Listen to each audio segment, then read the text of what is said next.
Epícoros conocía sobre los átomos y ciertamente él decía que eran las piezas más indivisibles, que era donde más ya no podías, bueno, no directamente, pero que eran simplemente indivisibles, no podías abrirlos. Pero como conocemos hoy, hay muchas más partículas, hay todo un organismo de partículas, por decirlo así, que están adentro del átomo, especialmente los neutrones y los protones. El electrón es mucho más complicado, muy pequeño. Pero también me gustaría hablar que la palabra elementos está, se las dejo aquí abajo. Elemento es igual a estoikion. Entonces la palabra estoikio quiere decir poner en línea, poner diferentes, por ejemplo, tenemos diferentes bolitas en el suelo y las ponemos en recto. Es una forma, un elemento, para ellos era elemento esto. Estoikio, entonces, pero se cambia la palabra estoikio, que cuando se le agrega esta, se le agrega el más, se le agrega más esta i que tiene una como gorrita arriba, es sílaba. Y la sílaba tiene es la parte más pequeña de una palabra. Por ejemplo, abrazo. A es palabra, la sílaba compuesta de una vocal, y brazo, bra, es la sílaba compuesta de una consonante y dos consonantes y una vocal. Entonces ya sabemos que hay una diferencia entre la palabra, el decir a bra. Entonces se le agrega la sílaba, y en este caso cuando se explica solo elemento, encontramos que podemos explicarlo de esta manera. El cambio del sonido de la voz para referirnos a eso, y sabemos que estoikio en este caso es poner en línea, y cuando se le agrega la sílaba, entonces es cuando se le empieza a agregar el cambio hacia explicar el alma. Entonces, todo esto es para explicar nociones que no existían en el lenguaje anteriormente. Entonces se pronuncian un poco diferente, ya no se elemento, ya no se le llama elemento, se le llama igual, pero con un esfuerzo de palabra. Y esto fácilmente, no estás acostumbrado a escuchar esto, a escuchar las diferencias, podés fácilmente equivocarte en una traslación o en escritura en aquellos tiempos, por falta de literatura mayormente, y mayormente esto sucede en historias orales todo el tiempo. Y esta es mi explicación sobre esto, y hemos visto esta pequeña ecuación anteriormente, que también para explicar el límite de hasta dónde se ocupa la palabra para explicar otra palabra de elemento, y lo que se le agrega o lo que se le quita para el cambio. Entonces vemos que denotamos el cambio con un triángulo, y el X, la palabra, o le quitamos o le agregamos más. En este caso le estamos agregando a esa palabra, a esa X palabra, tenemos dos palabras en la palabra original, dos letras en la palabra original, y es que las denotamos y le quitamos una, porque quitamos la N y solo dejamos la O. Entonces, y este es el límite, hasta dónde se ha expandido esa palabra. Esta es mi explicación porque es más fácil, la entiendo, pero también tiene relevancia cuando lo aplicamos para explicar la curvatura de algo, acordémonos. Y eso es lo que estamos revisando anteriormente, recordamos que miramos el elemento de cómo explicamos algo más primario, una manera rectangular, derecha de explicar la historia, y aquí es donde encontramos diferentes versiones de algo a lo largo de las tradiciones. Luego les dije también sobre cómo por lo general se encuentra un punto adentro del plano cartesiano que ocupamos, y también explicamos sobre esta misma ecuación, cómo podemos explicar esa curvatura que nos va haciendo regresar al comienzo, pero este es un trabajo en desarrollo, así que en el futuro tal vez empezamos a ver esta explicación. Y acordémonos que dijimos que el color es una gama, y esto es explicado con una ola. Entonces llega un punto donde ese vórtex es igual de un lado al otro, y aquí es donde aplico esto. Entonces esto es por lo general pequeño revisión de lo que hemos venido hablando para explicar una cosa, para explicar y mantenernos en el tópico, en punto, literariamente. Pero ahora vamos a empezar este pequeño. Sabemos que hemos venido de una tradición bastante rígida en la literatura, y cómo se resolvían las cosas antes. Lo que yo estoy diciendo tenía una gran implicación anteriormente. Podía llevarme a que me quemaran por estar hablando heréticamente. Entonces, Tomás de Aquino fue uno de los padres de las Inquisiciones, pero ya vamos a llegar a este tema de la Inquisición. Pero ¿cómo resolvía el problema de los heréticos? ¿Cómo decía que por qué tenían que ser quemados o torturados? Porque podían infectar a las demás sociedades, al resto de la población, con falsos testimonios, cosas así. Entonces les voy a leer esto. Dice, esto lo encuentran en la Suma Teológica de Tomás de Aquino. Dice, respecto a los herejes, deben observarse de dos puntos.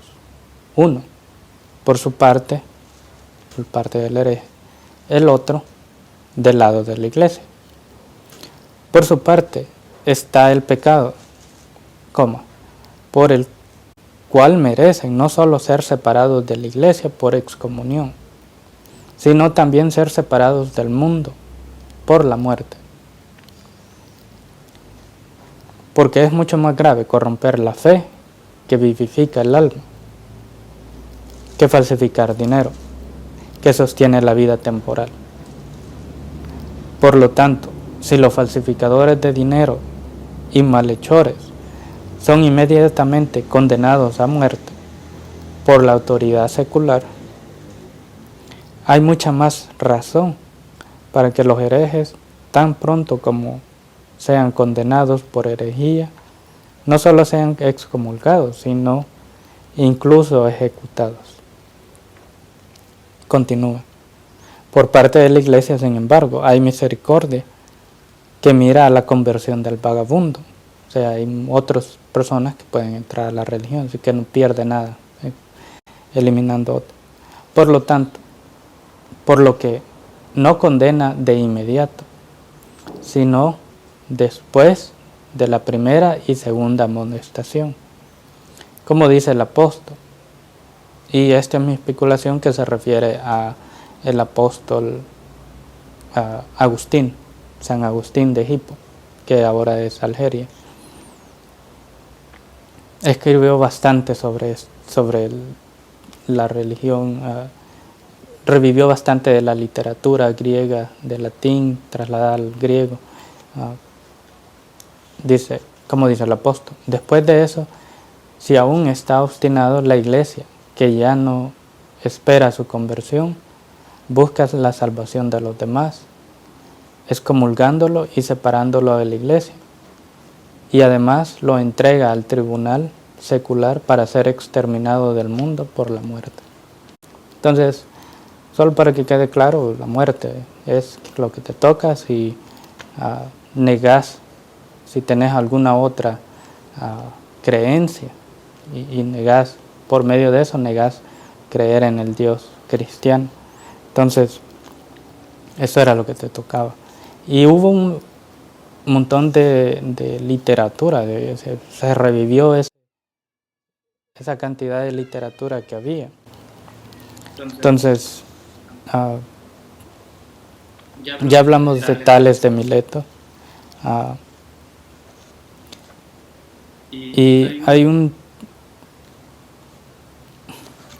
versículo que me gustaría leer, que resuena con lo que dijimos anteriormente. En Lucas 14:23 dice: el Señor Jesucristo dijo al sirviente: ve a los caminos y setos, márgenes, y oblígales a entrar para que mi casa se llene. Entonces, esto eran de los apóstoles, y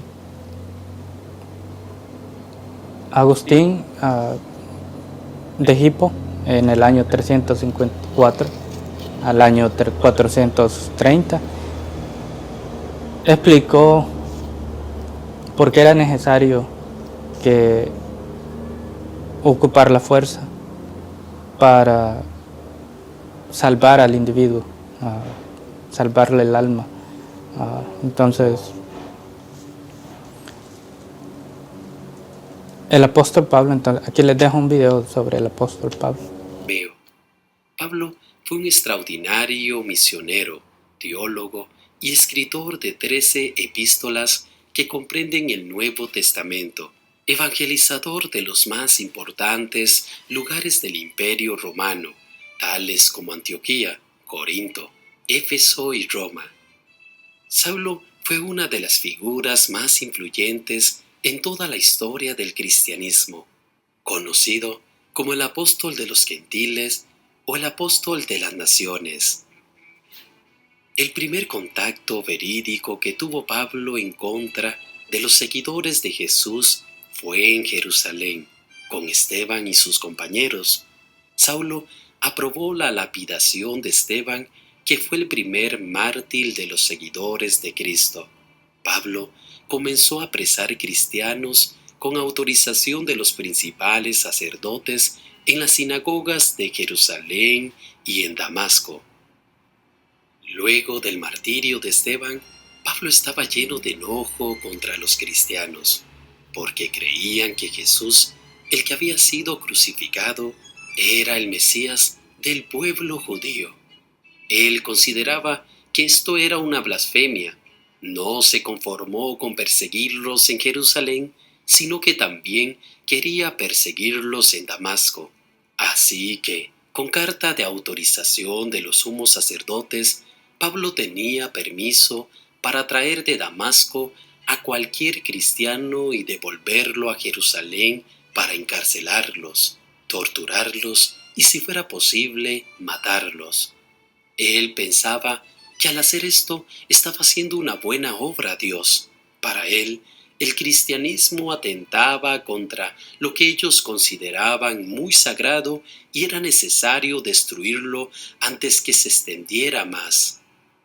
Saulo emprendió un viaje de aproximadamente 240 kilómetros hacia Damasco, y en el camino, Saulo fue envuelto en una luz brillante del cielo, que le hizo caer en el suelo boca abajo.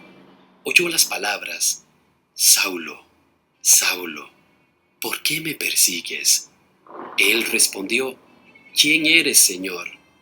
Jesús contestó de forma clara: Yo soy Jesús, a quien tú persigues. Pablo fue testigo de forma inesperada de la manifestación prodigiosa del poder divino. Se encontró con el Cristo resucitado. A partir de este momento, la vida de Saulo cambió. La luz del Señor lo cegó, y mientras viajaba tuvo que depender de sus compañeros. Siguiendo las instrucciones de Jesús, Saulo llegó a Damasco para contactar a un hombre llamado Ananías, quien al principio estaba incrédulo de encontrarse con Saulo, porque sabía que la reputación de él era la de un hombre malo. Pero el Señor le dijo a Ananías que Saulo era un instrumento escogido para llevar su nombre ante los gentiles, los reyes y los hijos de Israel, y que éste iba a padecer por hacerlo. Ananías siguió las instrucciones del Señor y encontró a Saulo, a quien le impuso las manos y le habló de la visión de Jesucristo. A través de la oración, Saulo recibió el Espíritu Santo, recuperó la vista y fue bautizado. Su conversión fue tan asombrosa que inmediatamente pasó a las sinagogas de Damasco y proclamaba a Jesús como el Hijo de Dios. Muchas de las personas quedaban asombradas, puesto que la reputación de Saulo era bien conocida.